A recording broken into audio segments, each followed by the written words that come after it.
احنا مو بس ندرب، واحنا مدرب. انا بالنسبه لي انا مدرب مو رخيص، ما اركض ورا لاعب اروح اجيبه من غير نادي وابوق واسرق جهود غيري، لا بلا لاعبي اريده من عندي، وما استقبل اي لاعب من غير قاعه، لان جهود المدرب انا ما اجي خلسه واروح للاعب وعزه نفس.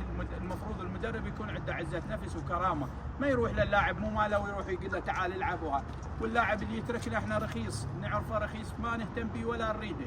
اللاعب اللي نحترمه ونهتم به اللاعب الوفي المخلص اللي يقدر جهود مدربه، اللي يشوفنا جاي نتعب وياه ورغم الاصابه ورغم المعاناه ورغم الصعوبات وجاي نسويه من لا شيء، نسويه ملاكم بطل ويلعب الملاكمه الحقيقيه، الملاكمه اللي بيها فن، اللي بيها لمسات فنيه، المهارات الصحيحه. هذا احنا نعلمه. احنا من نعلم هذا الملاكم المفروض يرد الجميل بالوفاء والاخلاص والاخلاق والالتزام، بس احنا اكو بعض العينات يعني هم ما معدودين، حتى مو على يعني اقل من اعداد الاصابع، هم دول الرخيصين اللي ينكرون المعروف، فهذول حتى يروحون غير مأسوف عليهم.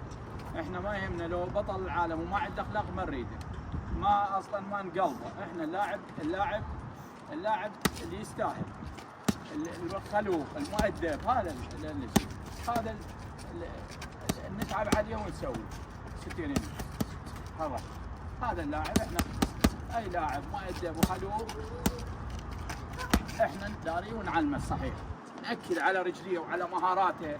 طلع لنا باليسار، شيل يديك، نعلمه اللعب الحقيقي، مو العركه، مو التكف فوق والتهمش.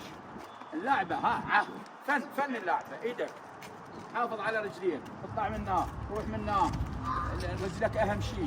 بعد شيل يدك فوق، سبتين فرخص